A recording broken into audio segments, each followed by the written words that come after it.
How dare you? Mr. Gorbachev, tear down this wall. I did not have sexual relations with that woman.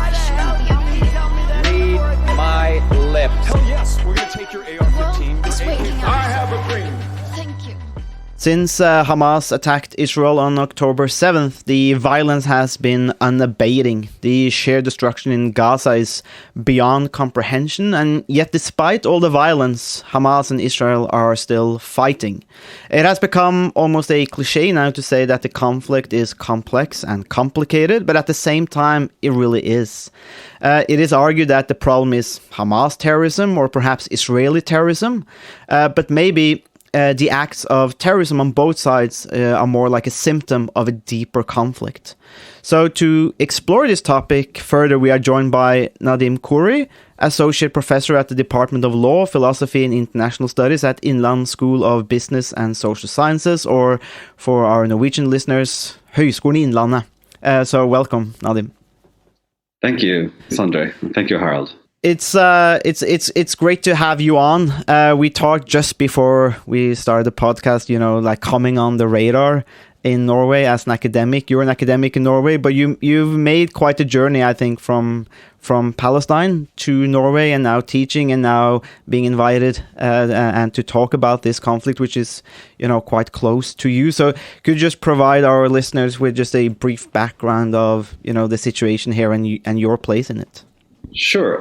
So my name is Nadim Khoury, as you said. I'm a Palestinian that grew up in both Jerusalem and Bethlehem. So occupied East Jerusalem and occupied Bethlehem. So born in 1981 and grew up with what's known as the first Intifada, which is the first kind of uprising in the West Bank against Israeli occupation. And then studied in a French school because there were so many strikes and our schools were always closed. My parents decided that let's just put him in a school that is functional on a day-to-day basis in West Jerusalem. So then I was trained in a French school and logically then went to France to do my education, studied philosophy and literature there, started my Ph.D, got sick of France, went to the US, continued my Ph.D there. On the way, met a wonderful Norwegian wife that eventually brought me to Norway at the end, and that's why I'm here now in Oslo, and happily so, and teaching at the Høgskole in Innlandet. Yeah, and you were also in. That's a long journey, and you find your way to the far north, and I must maybe you have a thing for long cold winters. I do not. but you were actually in if we skip to the present day situation in October, I read that you were actually in Jerusalem. Yeah. When that happened, and now, I read somewhere that you said you were in shock, and now there's been a few months actually, because we're recording this on December 7th. But looking back, just what can you say about just that situation being in the area? Yeah, I was there because I regularly go back to visit my family, and so it's very regular for me to be there. And since this was a break in the Norwegian academic calendar, it was logical for me to be there. And then on October 7th, yes, I was in great shock. And the reason why, everybody was in shock just because it was not usual, right? What happened, it was just very, very different. The level of violence and human suffering was greater. But there was something about the fear, and the fear, it came from some kind of deep-seated mathematical calculations that I think all Palestinians have gotten used to, and it's quite an ugly one, and I'll explain what I mean. Once you see the level of Israeli casualties, right, and you have a ratio in your mind as a Palestinian, because that's what you grew up with. You understand that for every Israeli Jew that's been killed, there will be 20 Palestinians killed in retaliation.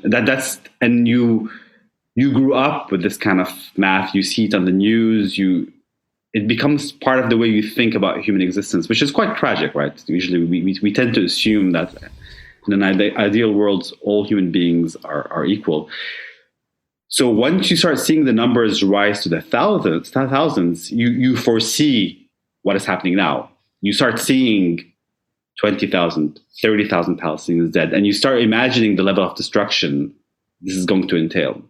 So because of this, my initial reaction was absolute shock that Israel will use this to just wreak havoc on the Gaza Strip. And there was also shock just because it was, again, as you settle into these patterns, in Gaza, this is the 6th or 7th war, depending on how you count it. And you've gotten used to sort of kind of like what the Palestinian scholar Tariq Bakhoni has called a violent equilibrium. There's the war in Gaza has played out in a certain way over the years, where Gaza has been under full blockade by the Israelis.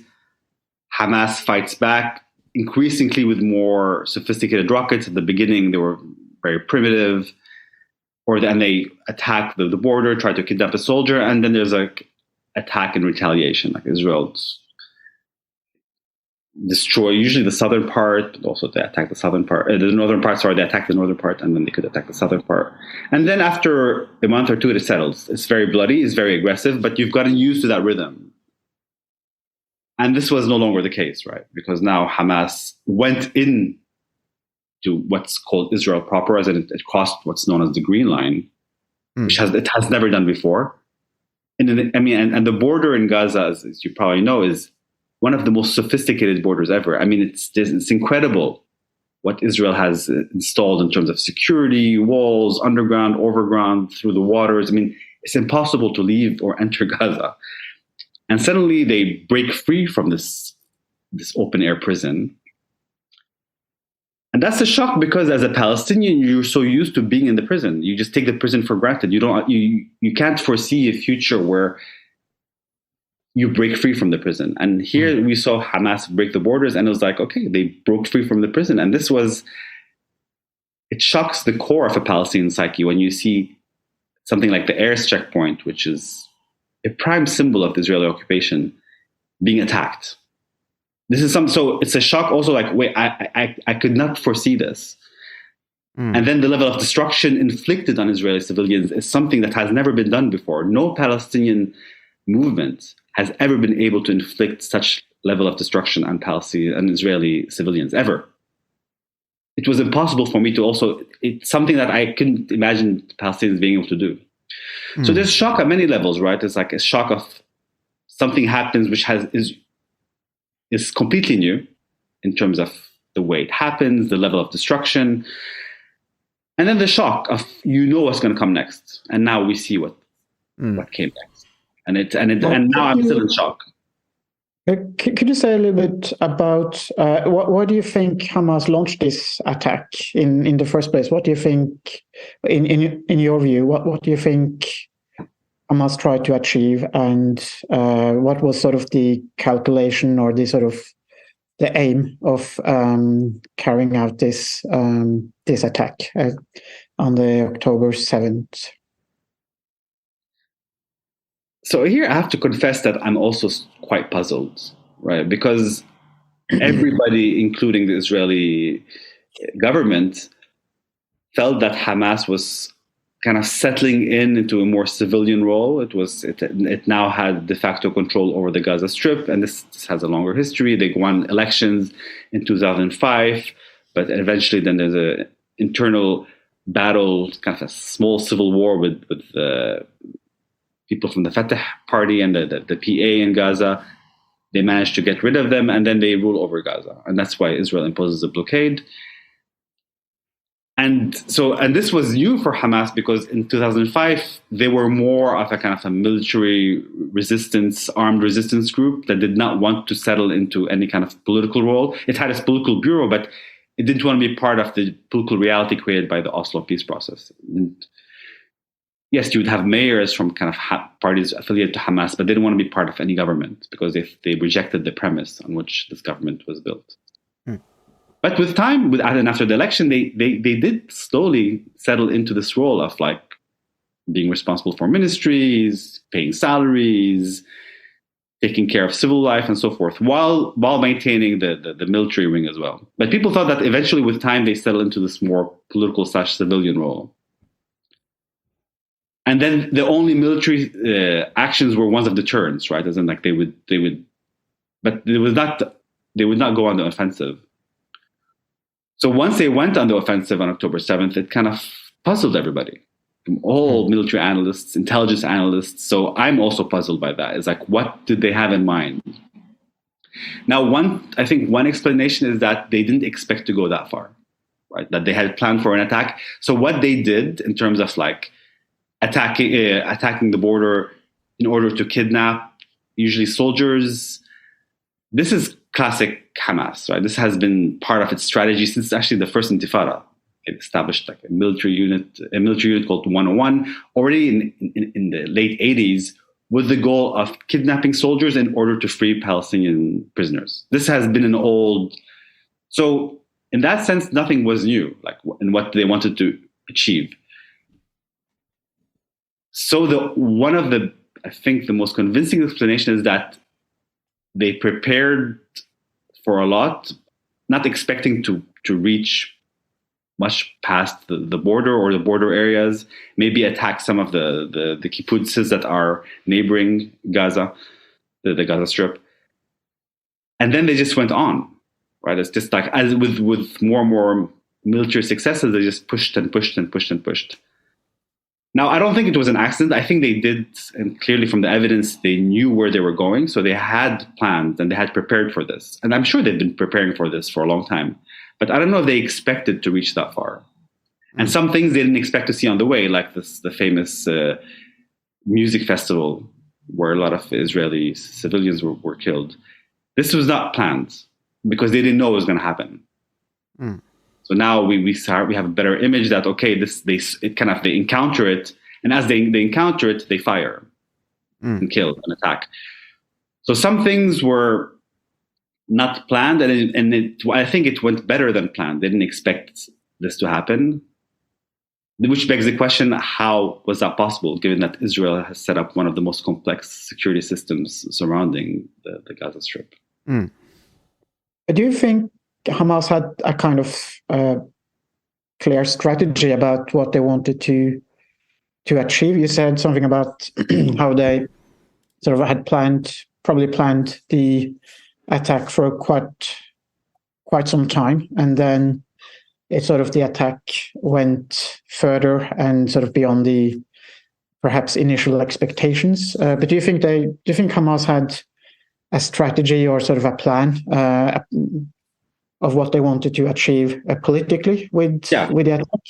Yeah, and this was evident. I mean, and from the very beginning, they had these speeches that were delivered on. You found them on social media platforms, but you also found them on Al Jazeera, especially Al Jazeera Arabic, where they clearly stated their goals. And the goals were very clear from the beginning. They included releasing Palestinian prisoners in Israeli jails, political prisoners that number in the thousands. They wanted to bring Palestine back on the map because the context in which this occurs is a context where the Palestinian issue no longer matters, right? People have gotten used to this idea that the conflict could be managed. The Israelis could simply manage the conflict with occasional wars here and there. That politically nothing really needed to be done because now Israel was normalizing agreements with neighboring Arab states. And the idea, at least in the discourse, which is just pure propaganda, is that this will become a region of peace and eventually the Palestinian issue would be solved just because there will be some kind of regional peace, right? And Israel signed agreements with the United Arab Emirates, with Bahrain, with Sudan, with Morocco.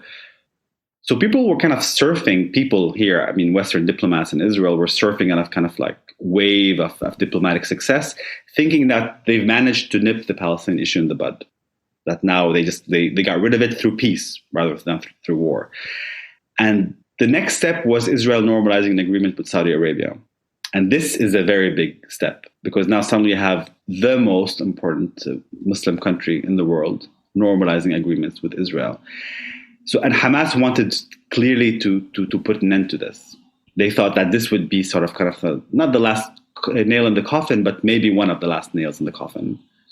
So they wanted to put an end to this. And then, of course, and that's called, the operation is called Tufan al-Aqsa, the flood of the Aqsa Mosque, because there's been a lot of more and more increased settler presence in the Al-Aqsa Mosque. So they would go and pray, and this was a kind of threat that they would take over the Haram al-Sharif.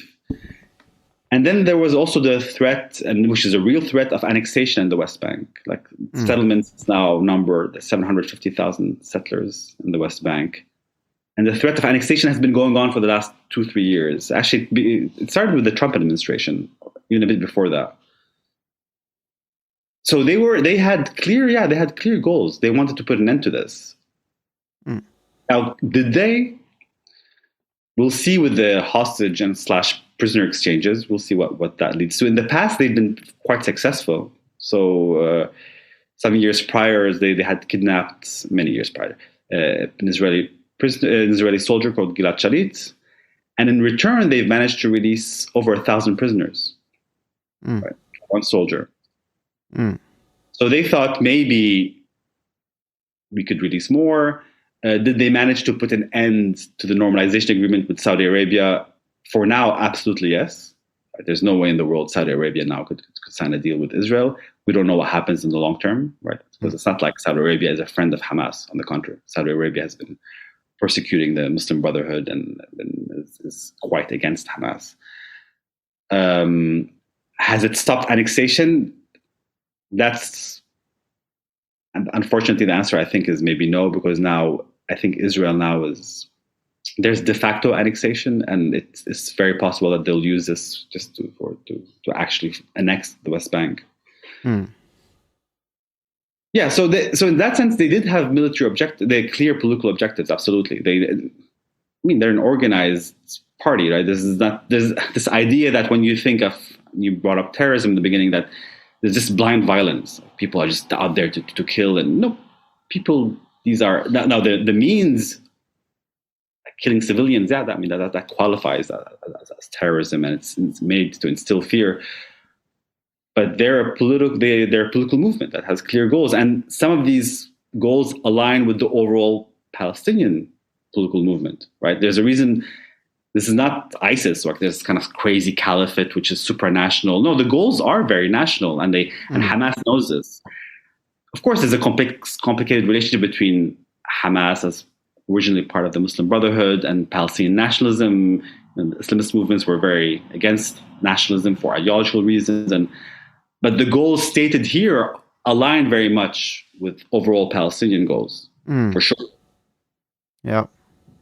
I mean, that's I think it's really interesting and important to note, because especially when it comes to the terrorism, the field of terrorism studies, and been a lot of Israeli voices that have really pushed in the 70s and 80s to push the narrative that terrorists are irrational, deeply evil, crazy people who just want to wreak havoc. And I think that's really wrong, because the means are horrific and cannot be excused.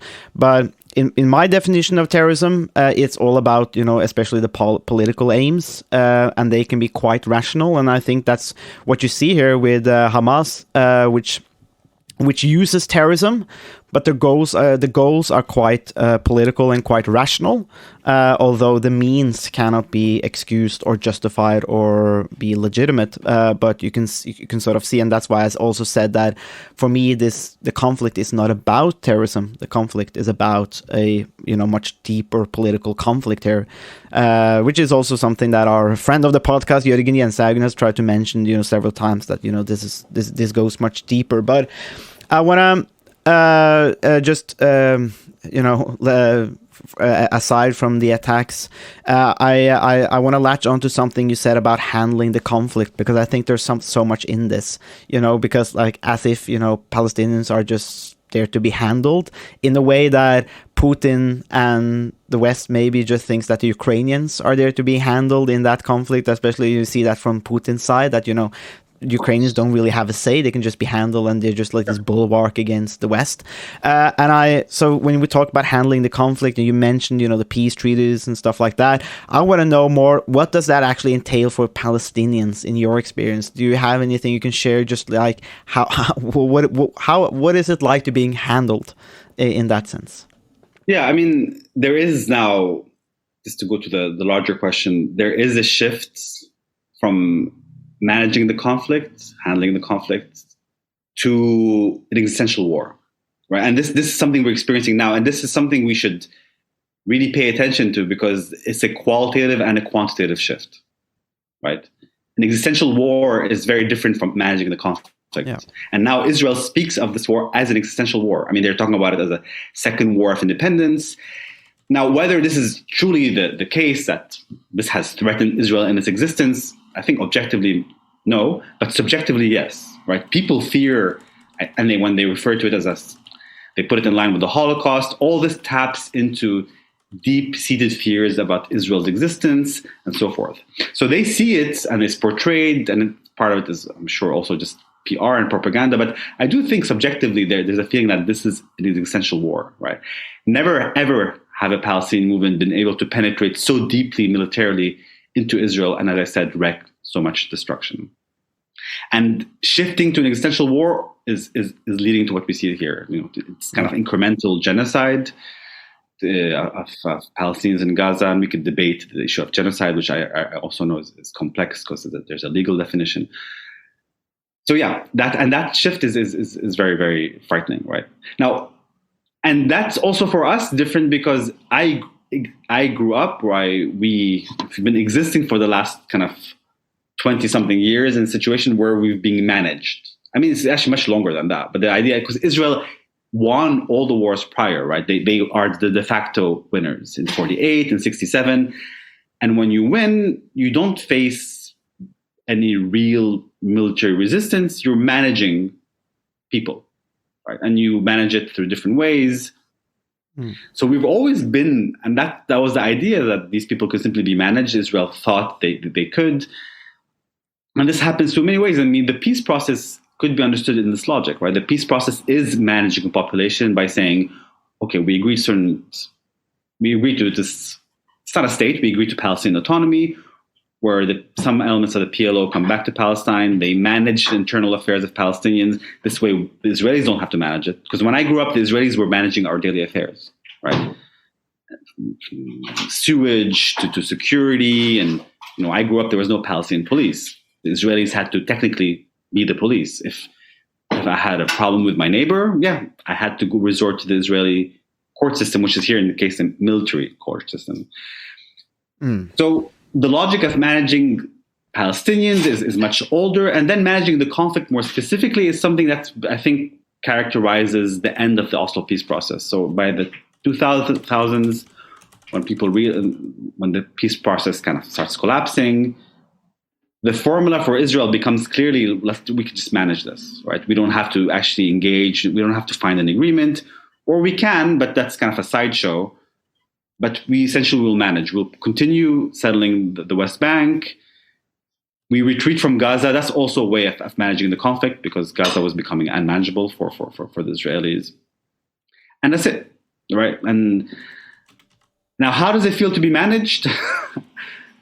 Well, it's extremely insulting from a political point of view, because it simply erases your political agency. It says that what you are something to be managed. You don't have a political cause.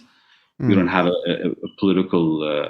You're not a political agent. You're not a nation that's worthy of self-determination. You're a population to be managed through different ways, and sometimes good ways. Carrot and sticks, right? So sometimes you manage economically. So that's what's referred to as economic peace, which is also kind of a basic way the Israelis have been operating, where it's like you just create kind of semi-decent economic conditions, you pump money, you allow for some kind of trade, and that's it, hoping that this will keep you content. And Trump was a big advocate of this idea also, and his whole peace plan is very much predicated on if you do business, things will be fine, and you'll forget this whole illusion you have of being a people or wanting a state and so forth. So it's extremely insulting. And then managing the conflict also takes much more violent ways, of course, right? I mean, you limit freedom of movement, mass incarceration, violence, checkpoints, strict administrative rule that regulates every aspect of your life. So, but that has been the formula for Israel. They thought that this could be done. But it's extremely insulting. But you also, unfortunately, you're a human being, and people settle into that when you're being managed. You have to go on with your daily life. You have family, you have to get a job. So, and that's one of the tragedies of oppression is you settle into it. Like I grew up into it, and there's a strange part of you which you can't change it, so you just accept it. You accept the fact that you have to wait 3 hours at a checkpoint. You accept the fact that an Israeli soldier or Israeli settler has all the rights and you have very few. You accept because you have to. There's no other way. I mean, maybe it's a kind of resistance, but it settles. You settle into that, and that's very dangerous. It's very insulting. So there's sorry, that was maybe a long answer, but there's a macro aspect to it, like what does it mean to manage Palestinians, to prevent them from achieving self-determination, and then there's how this management plays out on a daily life. Yeah, but I think that's, because it's really far, from the reality, let's say in Norway or in most other places, and I think it's easy to just this is a difficult conflict. These people are there's a conflict, and you sort of acknowledge that, but then the actual lived reality, I think it's hard to sort of grasp, as you said, the checkpoints. Also, you said, if you want to complain about the neighbor, you have the military court, instead of the civilian courts, which is, a unique and weird thing, right? Which sort of props up. Let me just qualify this one, because when I said in the 80s, this is your pure, because there's full occupation. And then with the Oslo peace process, it changes a bit, because you have some areas which are under a Palestinian jurisdiction and others that are not.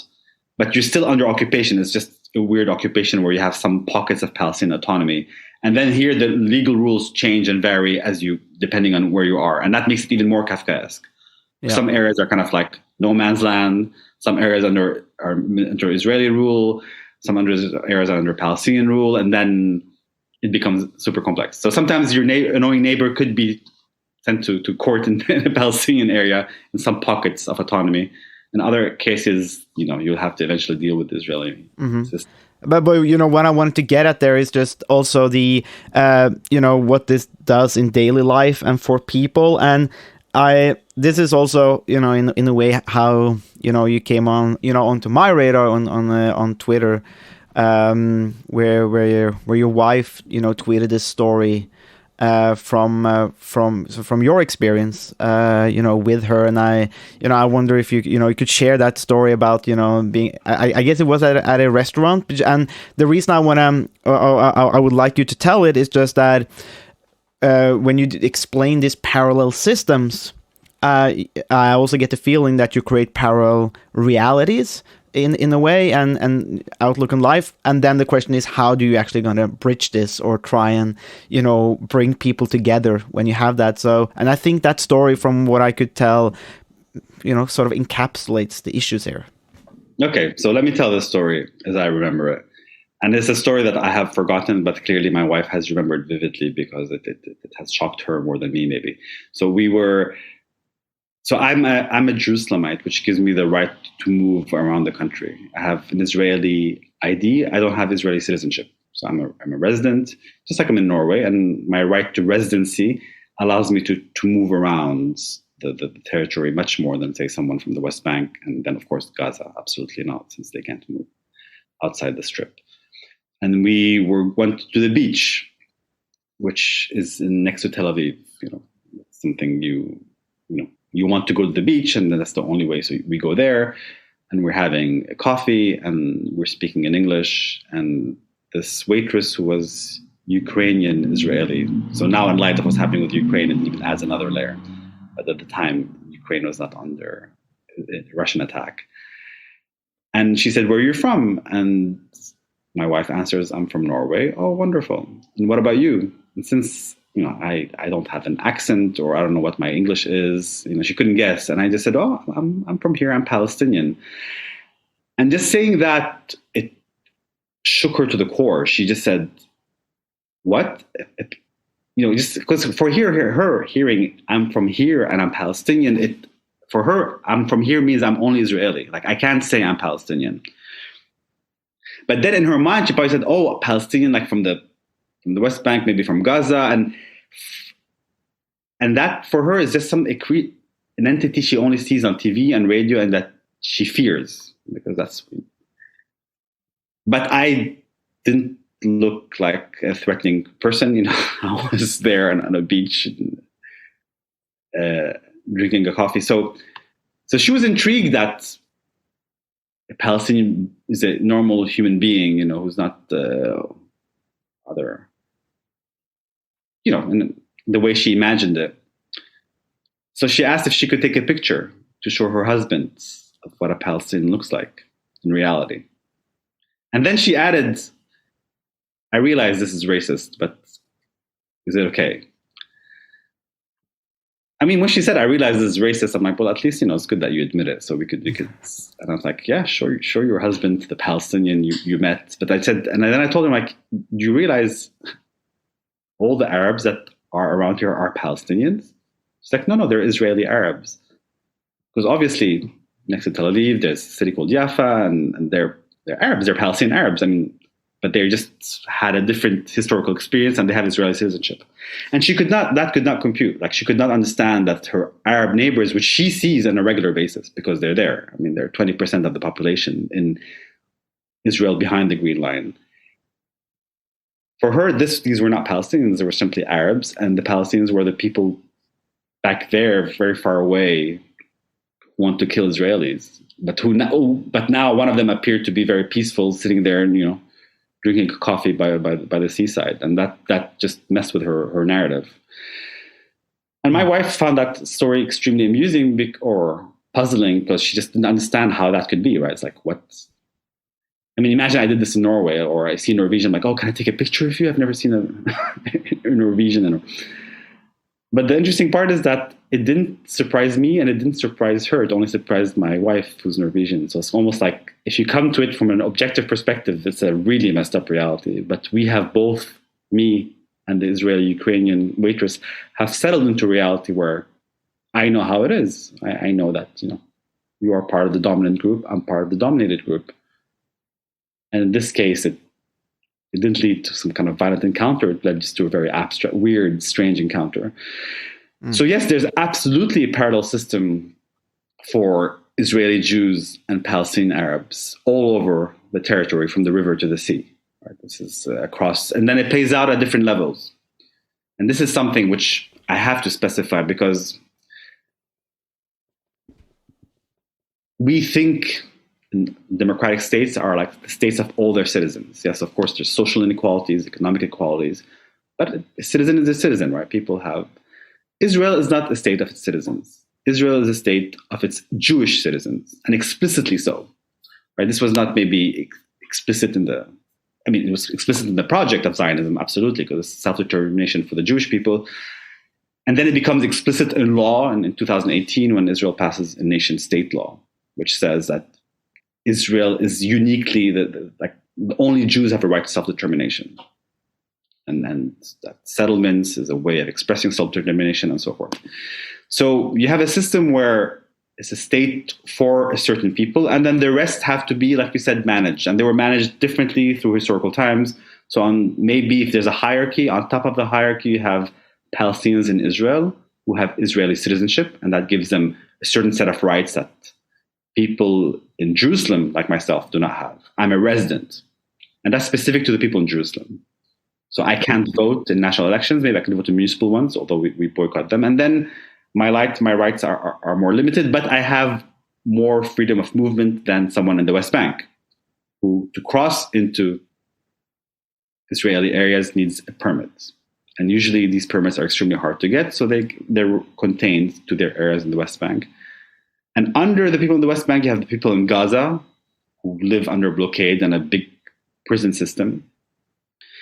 And then you have Palestinian refugees who were expelled from Palestine and never allowed to go back, and they still live in refugee camps with their families. And then you could add the diaspora to some extent, where, I mean, maybe now I'm becoming a diaspora Palestinian. And all these are different layers of experience. So it's like not only that there's parallel realities between an Israeli Jew and a Palestinian Arab, absolutely. There's also amongst Palestinians different layers because of these different realities. So that adds yet another layer of confusion. Not confusion, I mean, it's oppression, but it leads to cognitive dissonance, and the way it plays out mentally, it leads to different kinds of confusions. How do you bridge this? Yeah, that's. I don't know if you can. I mean, you can't really bridge it. You could learn about the other. You could, and this was very much a 1990s thing with the Oslo peace process. There's all these projects of like bringing people together so that they know their realities, and it felt more like theater than actual politics. But it did, I think, psychologically, it did. There were some boundaries being broken where it's like, wow, okay, now Palestinians and Israelis are actually sometimes meeting and talking to each other. But it created this weird reality where they would be put together to do theater together, to put football together, while the reality is one of occupier and occupied. So it's like they would meet in these, maybe send them out to Norway, somewhere in the fjords, and they would play football together. And then each one goes back to his reality, which is one, the Palestinian goes back to an occupied reality, and the Israeli goes back to one of being the occupier.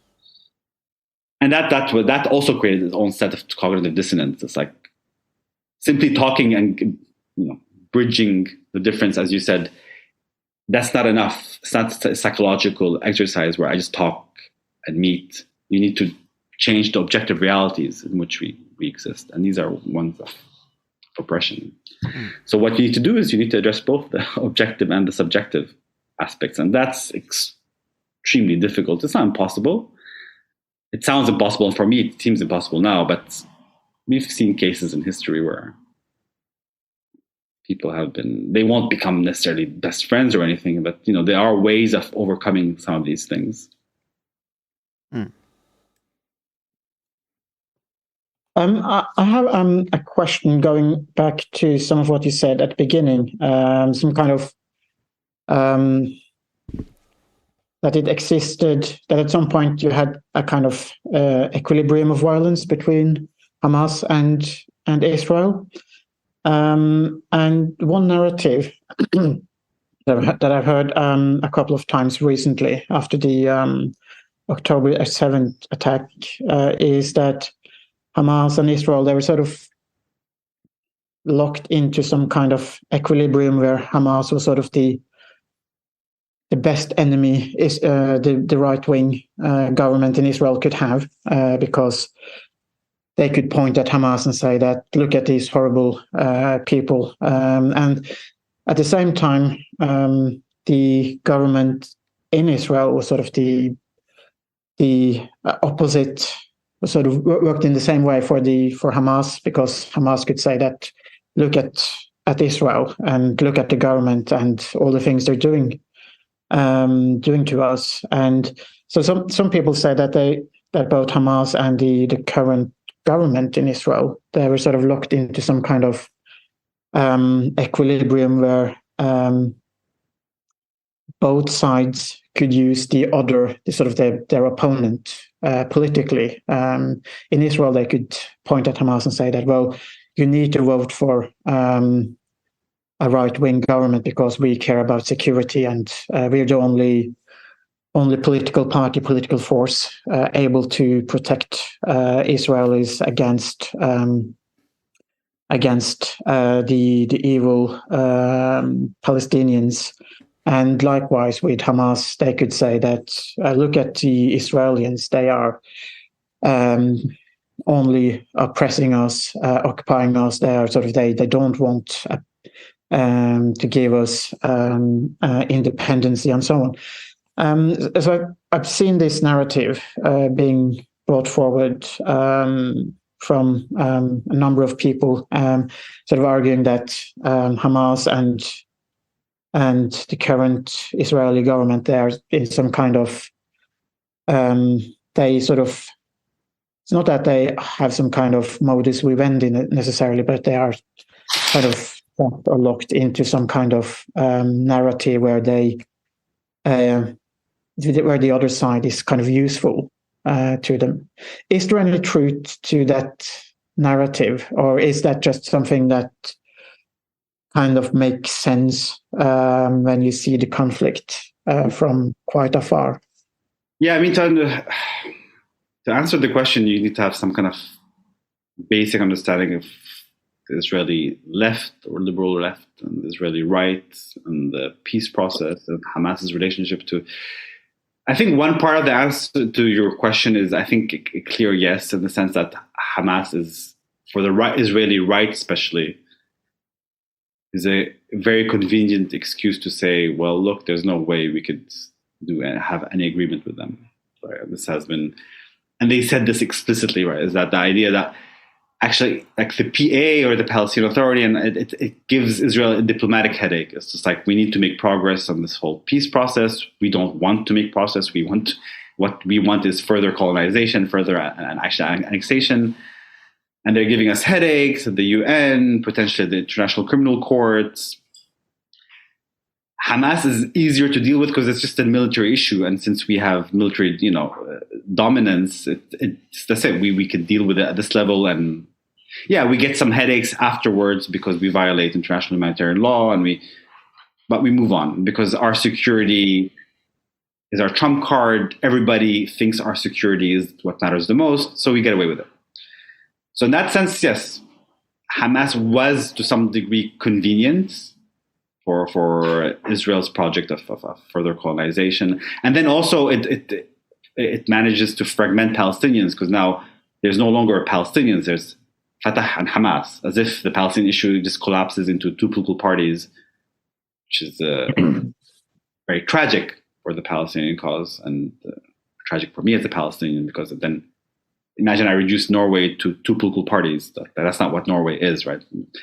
So the same thing with Palestine. And so that was convenient because then it plays into a strategy of fragmentation, and it goes back to this idea of managing the conflict, where now you manage the West Bank in one way and Gaza in the other. And since this has now been playing out for over 16, 17 years, it's become two very complex forms of management, and that are quite different. They have the same logic, they attack the same people, but they are different.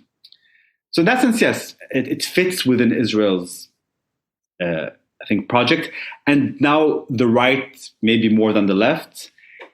If you want to say that, then you are assuming that the left have been pursuing a peace process, whereas the right has been against the peace process. And that is the case on paper, right? The Likud explicitly rejects the peace process. I mean, the party platform explicitly says from the river to the sea that this is the land of the Jews, and the left has endorsed partition in the sense that it accepted that the West Bank is a bargaining chip that it has occupied in 1967, and that at some point it will negotiate parts of it. No Israeli left party has accepted the idea of negotiating of giving back all the West Bank and Gaza in order to have peace, right? Peace in the sense where now you have regional peace. I mean, it's not simply, the Israelis are not mainly concerned with peace with the Palestinians. They are, but for them, it's peace with Jordan, with Egypt, with Syria, with Lebanon. They had peace with Egypt before, but the peace with Jordan came about as a result of the peace process. So if you stick to that distinction, then yes, maybe it has some truth to it. But in reality, the argument for security is as strong on the Israeli left as it is on the Israeli right. This is something that none of them will negotiate on. So for me, I do not see any difference when it comes to the argument about security. As for Hamas has also been against the peace process, so therefore they're equally against the Israeli left as they are against the Israeli right. So the narrative is a bit simplistic. This was more the case like in the 90s, where they would say, well, we have extremists on both sides. We had Hamas and the Israeli right. Like that's at the time when this narrative was kind of like took shape and maybe made sense in some places. Now I don't think that's the case. We live past this reality, and and things have changed. Given the peace process has collapsed, I don't know what's left of the Israeli left. Like, it doesn't exist anymore. We can't speak of it as a contender. I mean, maybe now something will change, but the agenda has very, very much a right-wing agenda and moving rightwards by the year, to the point where now Netanyahu is not the most right-wing member of his cabinet. I mean, imagine that. Like, that's the reality we live in.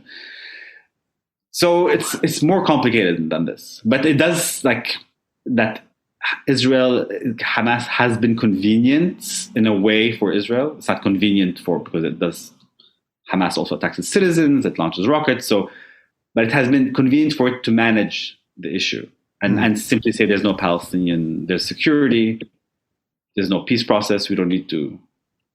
Now, had things been different, if in a parallel universe, the Palestinians had gotten their state, yes, I don't think Hamas would have been that powerful. Or Hamas would have had to adopt to reality. They would have been powerful because Hamas is just has been since the 80s. It has a political aspect. It had a strong social agenda, and before becoming Hamas, it was a party that was an NGO essentially, engaged very much in promoting civil society, and they have their interests. So it's not like Hamas would disappear. No, but it wouldn't be what it is now. It would, because there would be a Palestinian state, and the reality would have been very, very, very different. So yeah, under that scenario, I would agree with the narrative that. But now, no, I don't think it's that as complicated as like Israeli left, right, and then yeah. That's very interesting, because that's often a narrative that you can read in newspapers, both in Norway and English newspapers. I have another question about Hamas as well, because one thing that puzzled me, and especially after the October 7th attacks, is why Hamas, why they have an alliance with Iran and Russia, and why they seem to be interested in developing an alliance and support from Iran and countries like Russia. Because if you look at it from a sort of strategic perspective, an alliance with Iran and Russia could potentially also marginalize the Palestinian issue and also the idea of a Palestinian state in the first place, because Iran and Russia are also sort of marginalized in international politics to some extent. So what I'm wondering about is sort of why does it seem like Hamas is moving towards those two countries instead of other countries in the Arab world, the Middle East, who might be more influential and might provide Hamas and also the Palestinians with perhaps what it seems like, at least from the outside, much sort of stronger alliances and more impact and more sort of bargaining power against the Israelis. Okay, I'm going to try to directly answer your question, but there's some assumptions that need to be a bit unpacked. First of all, is that why do any resistance movements need sponsorship from states? Well, for the simple reason that if you don't have a state, and that's the case of the Palestinians since the beginning, all Palestinian movements have sought sponsorship by states. This is the only way they could have leverage and they get support, military and political. And this is the story of the Palestinian resistance movements from the beginning, right? The PLO and that were not in Palestine. So these were movements that were born out of the refugee camps outside. And the first thing they do is they seek sponsors, right? Like that's how. So usually neighboring Arab states, and then different parties would have different ones. The Soviet Union has always been one of those big. If you want to talk about major powers, the Soviet Union has been supporting many of these Palestinian movements. So this is quite common to seek, that's typical of any, especially when you're a small movement with it's a way of getting leverage. And then it's symbiotic because you use them and they use you. Right? So like they also have bargaining power. So both parties have interests in these relationships. Now, what's interesting with Hamas is that Hamas, as opposed to the Palestinian movements that were outside, that were fighting outside, Hamas emerged internally from Gaza. That's where Hamas begins. And it didn't have that kind of sponsorship from outside. What it had were links with the Muslim Brotherhood because it emerges from the Muslim Brotherhood. So it has strong links with the Muslim Brotherhood in Egypt and Jordan. And these two also have their own histories because in Egypt, Muslim Brotherhood was against the regime. In Jordan, they worked with the regime. But that's Hamas. So it emerges in a way out of the Muslim Brotherhood that had links to these two countries, but then it grows very much locally. Now, it then, with time, seeks these external sponsors. And this happens, I forgot there's in the 2000s when Israel expels a large group of Hamas leaders to Lebanon. I apologize, the date's escaping right now. I need more coffee. And this is where Hamas develops relationships with Hezbollah, which is the Islamic movement in southern Lebanon, which are Shia Muslims. Hamas is Sunni, but their agendas coalesce and they find interest there. And this opens up relationships with Syria and Iran because there's these state and non-state entities are allied. So Hamas has an interesting story in the way it grows. It's like, whereas the Palestinian movements begin with sponsorship, Hamas grows into seeking external sponsors. And so that's how the link with Iran is made. It's made through Hezbollah, essentially. And then and Hamas learns from Hezbollah because they realize that as the Hezbollah managed to kick Israel out of the southern Lebanon in the 2000s, they think, wow, we should model our resistance very much on Hezbollah and learn from them. So that's how it makes sense to be allied with Iran. And then Russia has allied with Syria and Iran. So things fall into place. It's not necessarily an easy alliance. Hamas was in Syria. Its headquarters were in Syria.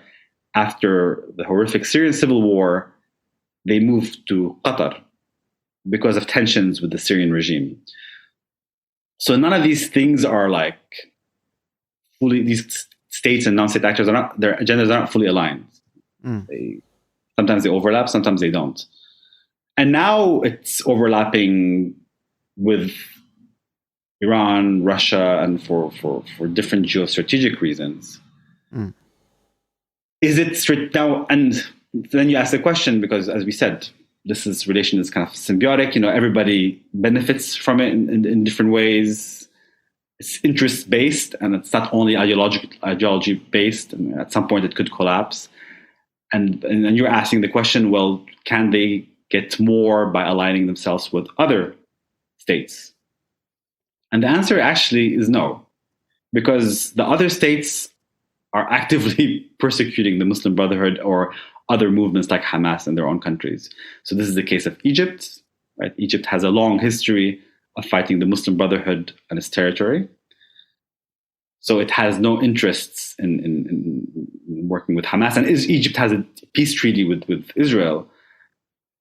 And it has its own problems in Sinai movement with Islamist groups there. That doesn't mean that they work together. Like Egypt mediates a lot, and there's a lot of discussions. And even now, in the beginning of October 7th, the Hamas government was thanking Egypt for being a good mediator. But it goes, it's like you use them for mediation and discussion, though that doesn't mean you use them for sponsorship. Right? What Iran gives Hamas is military training, technology, and together with Hezbollah, so they learn from each other, right? And that's why Hamas has been able to be successful, if you look at it from a military perspective, is that it has been working with these state and non-state entities. and Iran could use that also as leverage, right? They could show that they have, if you mess with them, this has regional consequences. It has regional consequences in Iran. It has regional consequences in Palestine. It has regional consequences in Syria. It has regional consequences in Bahrain. It has consequences in Yemen. So yeah, I mean, we were all political scientists. We know how these things work. So that's why their interests align more than, say, cooperating with authoritarian Arab states.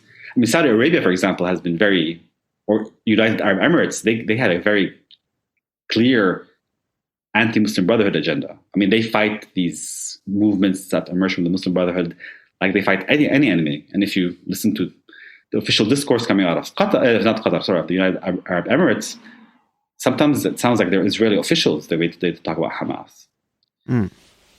So that's the basic reason for why they choose these kind of alliances and not others. But what will happen, and actually Hezbollah has been betting on this going regional. Like that was maybe part of their calculation. You asked me about calculation.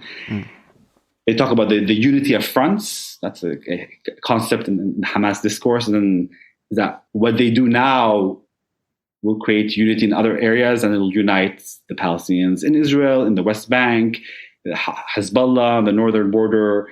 And then in this case, it would create regional threats, which will give it leverage. So maybe that was part of their calculation. They thought that, and to some degree they did, it became regional quite quickly. I mean, when the US stepped in militarily, fearing that it would become regional.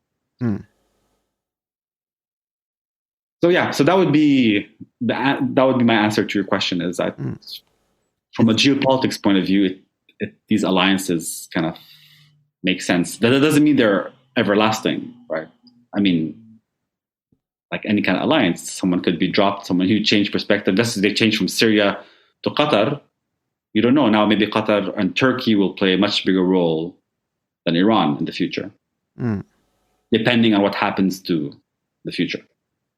I'm looking at my list of questions, and I'm see that we're running quite long in the episode already, and I'm like, oh, how are we gonna make this? Because I have all these questions, but no, it is endlessly fascinating, and there's just so much to unpack and discuss, and we're touching on important stuff. But I'm wondering if we can just use the last part of the podcast to just discuss a little bit and hear your thoughts about going forward, because you mentioned some of the reality, and I have to say, looking at the images from Gaza, you talked about these shifts here from more sort of managing the conflict to more like an existential threat, and maybe on some sort of subjective level, the Israelis do feel that, but I'm assuming there's a quite cynical calculations from Israeli government as well in abusing this conflict as well. Quite objectively, I think that the sort of war on terror they're waging is completely, well, it won't work. It'll fail on the terms of preventing terrorism, just like the war on terror did, and that is because the use of violence basically begets violence, and that is my empirical standpoint, having analyzed all these models and literature on terrorism, is that violence just doesn't really work, and this leads me to a point that I'm, almost dread taking up, but I feel really, this makes me feel really bad, because unless Israel changes perspective, and some people are saying that they're on a timer now in terms of legitimacy, because you can't just kill this many people, and if they knew where Hamas were in the tunnels, they wouldn't have to bomb all of Gaza to get there, so it makes little sense in terms of terrorism, countering terrorism. And I have analyzed all the literature on the war model on countering terrorism, and basically what we're seeing now is not in the war model, because they actually advocate limited use of violence, strategic use of violence to sort of send message, propaganda by the deed almost. But what we're seeing now is more large-scale destruction, and then I'm wondering how do you go forward from this, because it does not look good. And I look at the pictures, and I have to say that I mean, some would say maybe Hamas is doing the moral jiu-jitsu thing, where they basically sacrifice their own people, you know, as their own in Palestinians, but they're, you know, they're people, because they knew that, you know, you said the calculation at the beginning, you know, one Palestinian life, you know, one Jew or Israeli is worth 20 Palestinians, kind of, and you see that in Gaza, and I see the pictures of the small children. I'm looking at my kid, you know, coming up with the toy, and I'm looking at pictures coming out of the rubble in Gaza, you know, this 1-year kid holding his toy, and I can see that's my son, and I just like, I'm so sad. I have to say, I'm so sad. And it really bothers me, really. So this is almost hard to talk about when I look at those pictures and I think about those pictures. And then I think about more objectively, how the hell do you go forward? Because you're pushing a lot of people into the arms of Hamas. You're creating more terrorism. All these people are kids. They're traumatized. How are you going to move forward in bridging this into any kind of solution, two-state solution, one-state solution? What is Israel's plan here? Because there are 2 million people in this area. So, and you're creating all this trauma, and all these people that are there, they are also going to grow up hating Israel. And the distrust is going to be there. So, but we have to find a way forward, because this is a conflict and there are 2 million people there. So, you know, what? They're not going to grow up hating Israel because they grew up hating Israel. I mean, we grew up with this horrific.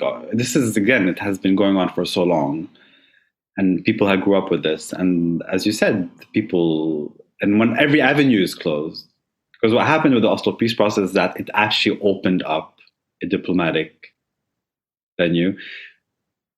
I mean, the bad one, if you just pay attention to the accords and what was signed, is clear asymmetry of power. There's actually no mention of statehoods in the accords of the. So it's strange, right? You sign. Everybody talks about a two-state solution, but the documents of the Oslo peace process don't mention a Palestinian state. This is like something to be discussed at the end. Like, we will discuss this in final status issues.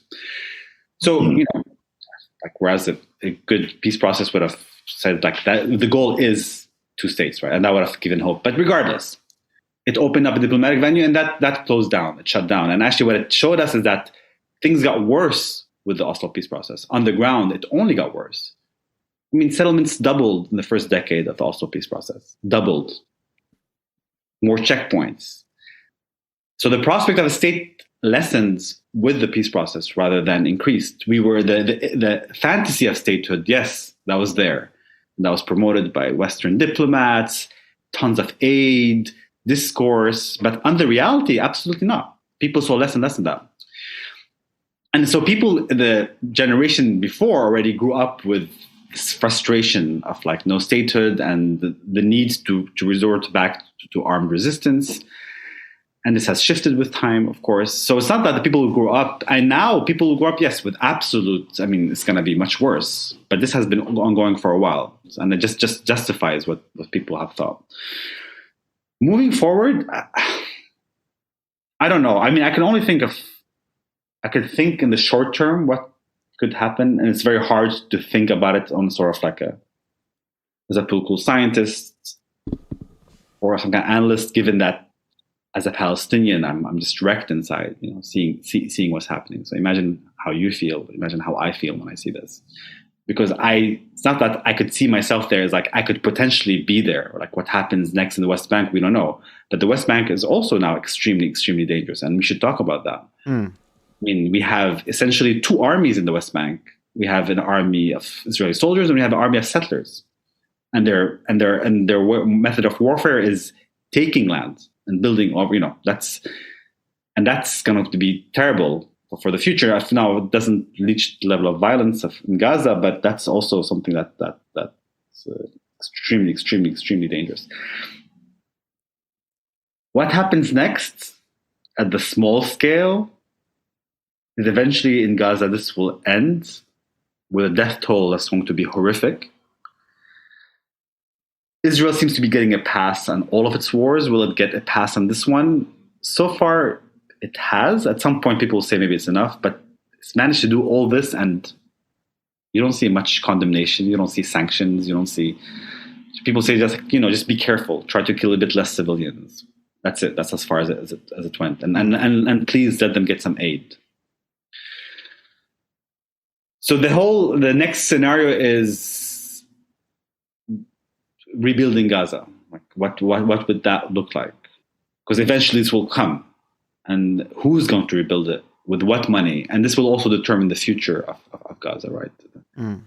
The neighboring Arab state that's going to put the most capital into it will have also political leverage, and who is it going to be allied with? Will the Palestinian Authority be able to return in one way or another? And also Gaza is going to look different, because now they're already reorganized the urban geography of Gaza. I mean, they flattened everything, so they destroyed everything. It's utter destruction, and they will build areas. They're talking about a buffer zone now. They most probably will split the Gaza Strip into different areas. It's a classic divide and conquer strategy.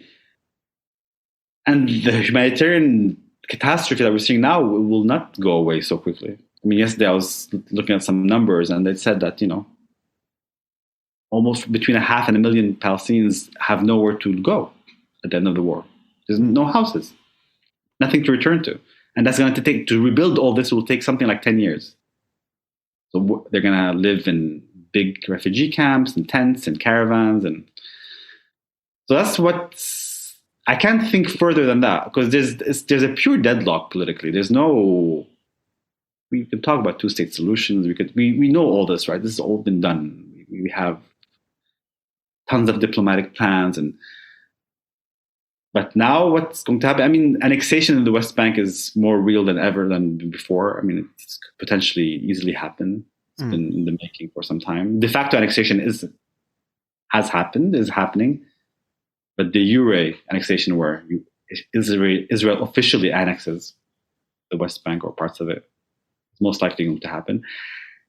And that will just further cement the one-state reality, which is a concept that has been used, is that what is there is a one-state reality, is Israel being ultimate sovereign over a territory and acting as an apartheid state, because it just privileges the domination of one ethnic group over another.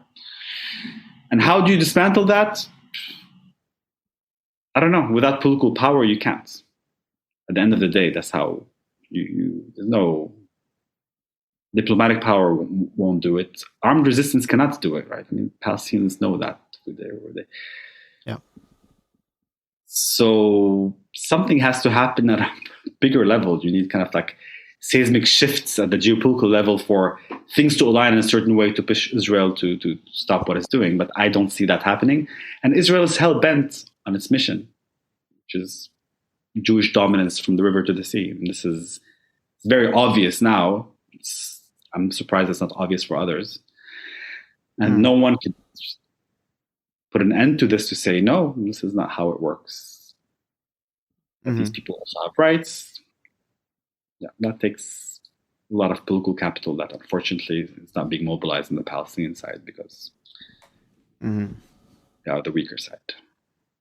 Yeah, no, there is the terrorism issue, and then there's a much bigger, deeper conflict issue. And I just also want to clarify that when I'm really critical of how Israel is countering terrorism, is because that, as I said, empirically, that's the wrong way of doing it. And to create security, I'm a firm believer in creating security with others and not at others' expense. Because what tends to happen is that if you create security at others' expense, then you create more hatred, and you actually create the environment for more violence. So I actually think, that Israel's best way of countering and preventing future terrorism is to give Palestinians a better life, better future, where they actively refuse Hamas and other extremist groups, because they have an outlook for a better life. And I think that's a much better way of going about it for Israel than just bombing people, because I don't believe it's going to work. And then where are these people going to go? You have seen some disturbing solutions from some Israeli ministers on the far right, just moving people into the Sinai desert and stuff like that. And, I think it's quite scary that you actually have government officials espousing those solutions. But Israel is built on, I know our time is short, but this idea of transfer this is how it operates. This is how Israel was created in 1948. It solved the Arab problem by moving them, right, through different means. And here in Gaza, it's not crazy that some people think the same way. It buys into something quite basic to Israel's creation. It was like the Arab problem was miraculously solved, and that's not the word they used in 48, where suddenly now they were a minority and they became a majority through the war because people were forcibly transferred. So this taps into kind of like very deep-seated aspects of the Israeli narrative. So that they say that now in Gaza is not strange at all. I mean, and this is not only some far-right ministers. This is trending on social media, where people say we'll go back to Gaza, and that famous music festival called Nova our first settlement will be called Nova, So yeah, this is and that's the frightening part, right? This is not simply fringe discourse. This is actually inherent. And as to your terrorism issue, yes, I mean, it doesn't work, and that's why the Americans now are saying, guys, we've tried this. We can, it doesn't work. The only difference is that Israel doesn't see it this way, because for them it's like, yeah, the U.S. does it there, and they can go back to the U.S. In Israel, there is no going back there. This is ours. So it becomes much more existential. Yeah. They tap into this terrorism discourse because it gives them international legitimacy. And now with ISIS, and you saw this, right? With all the European countries Macron has called for the anti-ISIS coalition to work together to get rid of Hamas. So it, just like in the 2000s, it played in the whole war and terror discourse. Yeah. As if this is a single group of people or unit that you can just eliminate. It's it follows the poor logic from the war on terror that we've seen. So but yeah, let's leave this podcast on a high note, going forward. But I mean, this is the problem, right? And deconstructing the conflict, talking about the conflict is important. And I we thank you for joining the podcast to shed some light on that. And I think we also just realized just how the most difficult thing is always reconstruction.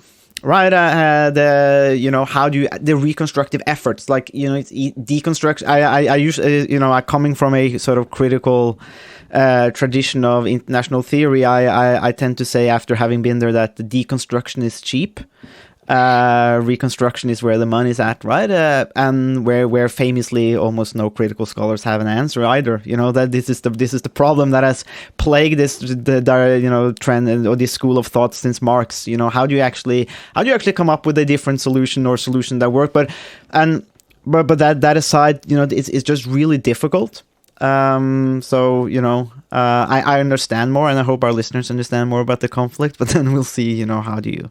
Well, speaking of deconstruction, I'll just add on this note, calling it a conflict is already buying into certain discourse, and this has been said because it portrays it as two parties fighting, and that's not the case, right? There's war, there's violence, but it's not a conflict between two equal parties who have symmetrical force and people or occupied fighting an occupier. But let's not go into these things. And since I feel I belong to this tradition of critical thought, I also share some of your epistemological concerns of like how do you build after you deconstruct. Yeah. But we'll leave that for another time. Takk for at du hørte på Statsvitenskap og sånt. Har du spørsmål, kommentarer eller tilbakemelding, så er det bare å ta kontakt på vår Facebook-side, per e-post eller brevdue. Musikken er som vanlig laget av Robin Horvath, og Mats Halvorsen mikser og redigerer podcasten. Vi høres!